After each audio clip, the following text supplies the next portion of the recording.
आदाब नमस्कार, मैं रिदा खानम। आप देख रहे हैं सियासत टीवी पर साउथ इंडिया एक्सप्रेस। एक नजर डालते हैं आज के मुख्य समाचार पर। कांग्रेस ने मुस्लिम समुदाय के सभी लोगों से राज्य में चल रहे जाति सर्वेक्षण के 100% भागीदारी सुनिश्चित करने का आग्रह किया। साथ ही इसके बारे में गलत सूचना फैलाने वालों को समुदायों को इससे दूर रखने की चेतावनी दी। टीपीसीसी प्रवक्ता सैयद निजामुद्दीन ने कहा कि कुछ समूहों द्वारा विशेष रूप से मुस्लिम समुदाय के भीतर डर पैदा करने का प्रयास किया जा रहा है कि एकत्र की गई जानकारी को राष्ट्रीय नागरिक रजिस्टर यानी कि एनआरसी से जोड़ा जाएगा। निजामुद्दीन और टीपीसीसी के महासचिव जहीर ललानी ने स्पष्ट किया कि जाति जनगणना का नागरिकता दस्तावेजीकरण से कोई संबंध नहीं है। निजामुद्दीन ने कहा कि जाति जनगणना में अल्पसंख्यकों विशेष रूप से बीसी ई श्रेणी के मुसलमानों के लिए विशिष्ट कॉलम शामिल किए जाएंगे, जिससे शेख, कसाब और तुर्क काशवलू जैसे समुदायों का प्रतिनिधित्व सुनिश्चित होगा। उन्होंने उन्हें आश्वासन दिया कि कांग्रेस नागरिक समाज, प्रभावित समुदायों और विशेषज्ञों के साथ मिलकर काम करेगी, निरंतर संवाद के माध्यम से जनगणना प्रक्रिया को परिष्कृत करेगी। सुप्रीम कोर्ट ने आज 4-3 के बहुमत से एस अजीज बादशाह बनाम भारत संघ मामले में 1967 के फैसले को खारिज कर दिया, जो कि अलीगढ़ मुस्लिम यूनिवर्सिटी को अल्पसंख्यक का दर्जा देने से इनकार करने का आधार बना था। इस मामले पर एमआईएम चीफ असदुद्दीन ओवैसी ने कहा कि ये दिन भारत के मुसलमानों के लिए काफ़ी अहम है। सोशल मीडिया प्लेटफॉर्म एक्स पर एक लंबा पोस्ट करते हुए उन्होंने कहा कि भारत के मुसलमानों के लिए एक महत्वपूर्ण दिन है। 1967 के फैसले ने एमयू के अल्पसंख्यक दर्जे को खारिज कर दिया था, जबकि वास्तव में ये अल्पसंख्यक था। अनुच्छेद 30 में कहा गया है कि अल्पसंख्यकों को अपने शैक्षणिक संस्थानों को उस तरीके से स्थापित करने और संचालित करने का अधिकार है जैसा वे उचित समझें। तेलंगाना के मुख्यमंत्री रेवंत रेड्डी की मूसी पदयात्रा के दौरान आज नलगोंडा में बीआरएस के कुछ नेताओं को हिरासत में लिया गया और उन्हें नजरबंद कर दिया गया। जैसे ही बीआरएस नेता मुख्यमंत्री की पदयात्रा का विरोध करने की तैयारी कर रहे थे, तेलंगाना पुलिस ने उन्हें हिरासत में ले लिया। नजरबंद किए गए नेताओं में पूर्व विधायक के प्रभाकर रेड्डी, चिरुमूर्ति लिंगय्या और भूपाल रेड्डी शामिल हैं। नजरबंदी की निंदा करते हुए तेलंगाना के पूर्व वित्त मंत्री टी हरीश राव ने कहा कि मूसी पदयात्रा एक हत्यारे के अंतिम संस्कार की तरह है। उन्होंने मूसी नदी की वर्तमान स्थिति के लिए कांग्रेस पार्टी को जिम्मेदार ठहराया। एक्स पर एक पोस्ट में राव ने मूसी को लेकर मुख्यमंत्री रेवंत रेड्डी से सवाल किया कि क्या कांग्रेस के 50 साल के शासन की वजह से मूसी गंदगी के ढेर में तब्दील नहीं हो गई है। तेलंगाना के पूर्व स्वास्थ्य मंत्री ने मूसी पदयात्रा की आलोचना करते हुए दावा किया कि इससे मुख्यमंत्री को कोई फायदा नहीं होगा। उन्होंने मूसी रिवर फ्रंट विकास को पाप करार देते हुए कहा कि तेलंगाना सरकार की इमेज को साफ करने के लिए पदयात्रा आयोजित करने पर भी कांग्रेस सरकार का पाप धुल नहीं पाएगा। राव ने मुख्यमंत्री से पूछा, आप हैदराबाद में घर क्यों तोड़ेंगे और नलगोंडा में पदयात्रा क्यों करेंगे। रेवंत रेड्डी ने अपने जन्मदिन पर मूसी पदयात्रा की घोषणा की। इस महीने की शुरुआत में सीएम रेवंत रेड्डी ने घोषणा की कि वो मूसी पदयात्रा करेंगे, जिसके दौरान वो पुल के पास कट्टामई मंदिर से शुरू करते हुए मूसी नदी के आसपास के क्षेत्रों का निरीक्षण करेंगे। मुख्यमंत्री रेवंत रेड्डी ने कहा कि पिछले बीआरएस शासन के विपरीत मेरी सरकार ने पिछले 11 महीनों में संसाधन जुटाने के लिए 1 इंच भी जमीन नहीं बेची, बल्कि कल्याण और विकास के लिए हजारों करोड़ रुपए खर्च करने में कामयाब रही।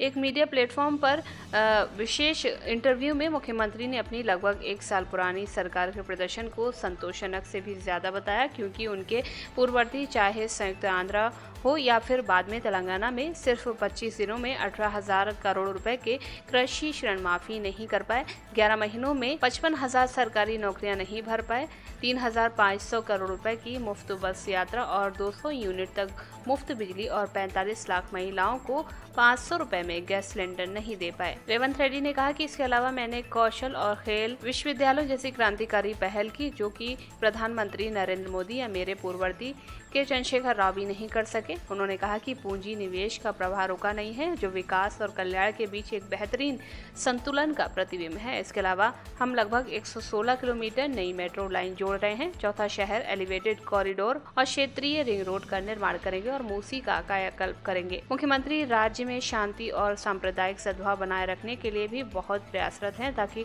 विपक्ष के झूठे प्रचार को दूर किया जा सके। अगर कांग्रेस सत्ता में आती है तो कर्फ्यू सामान्य हो जाएगा। तेलंगाना के मंचिर्याल जिले में शराब पीकर गाड़ी चलाने वाले दोषियों के खिलाफ एक नया और अनोखी सजा का तरीका अपनाया गया है। अब शराब पीकर गाड़ी चलाने वालों को जुर्माना नहीं भरना पड़ेगा और न ही उनका वाहन जब्त होगा, बल्कि उन्हें अस्पताल में सफाई का काम करना होगा। मंचिर्याल कोर्ट के प्रथम श्रेणी न्यायाधीश उपनिषवी ने 24 दोषियों को माता शिशु आरोग्य केंद्र की सफाई करने का आदेश दिया है। ये फैसला ट्रैफिक पुलिस ने शराब पीकर वाहन चलाने वाले लोगों की बढ़ती संख्या को देखते हुए लिया है। इस अनोखे फैसले को लेकर न्यायाधीश ने कहा कि शराब पीकर गाड़ी चलाने से न केवल आरोपी की जान जोखिम में पड़ती है, बल्कि दूसरों के लिए खतरनाक भी साबित हो सकता है। उन्होंने ये भी कहा कि इस सजा से दोषियों को अपनी गलती का एहसास होगा और शायद उनका नजरिया बदल सके।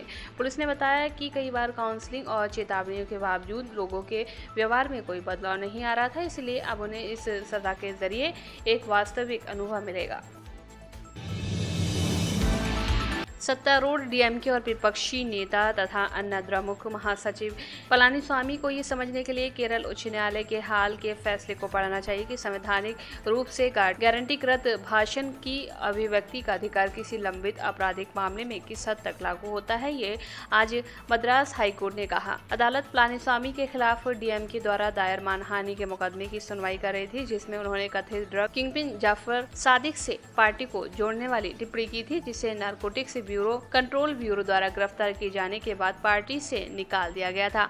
पार्टी ने विपक्षी नेता से हर जाने के रूप में 1 करोड़ रुपए की मांग की। जब आज मद्रास उच्च न्यायालय के न्यायमूर्ति जी जयचंद्रन के समक्ष मामला सुनवाई के लिए आया, तो डीएमके का प्रतिनिधित्व करने वाले अधिवक्ता एस मनुराज ने प्रस्तुत किया कि याचिका से जुड़े सभी दस्तावेज और कागजात पलानीस्वामी को सौंप दिए गए हैं। इसके बाद न्यायाधीश ने दोनों पक्षों से डेजो कप्पन बनाम डेक्कन हेराल्ड मामले में न्यायमूर्ति ए.के. जयशंकरन नंबियार की अध्यक्षता वाली केरल उच्च न्यायालय की बोर्ड पीठ द्वारा हाल में दिए गए फैसले को पढ़ने को कहा।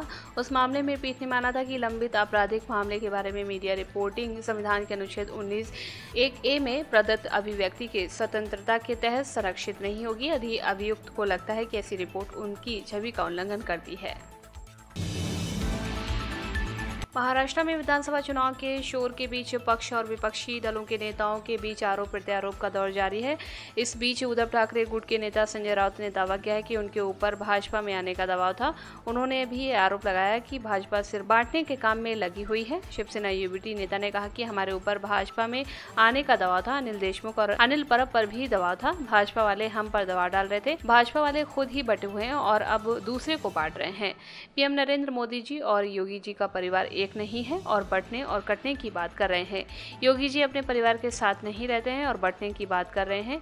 योगी जी 4 भाई हैं, अलग रहते हैं और बंटने की बात वही कर रहे हैं। साउथ इंडिया एक्सप्रेस में बस इतना ही। मुझे दें इजाजत। बाकी खबरों के लिए बने रहें सियासत टीवी के साथ।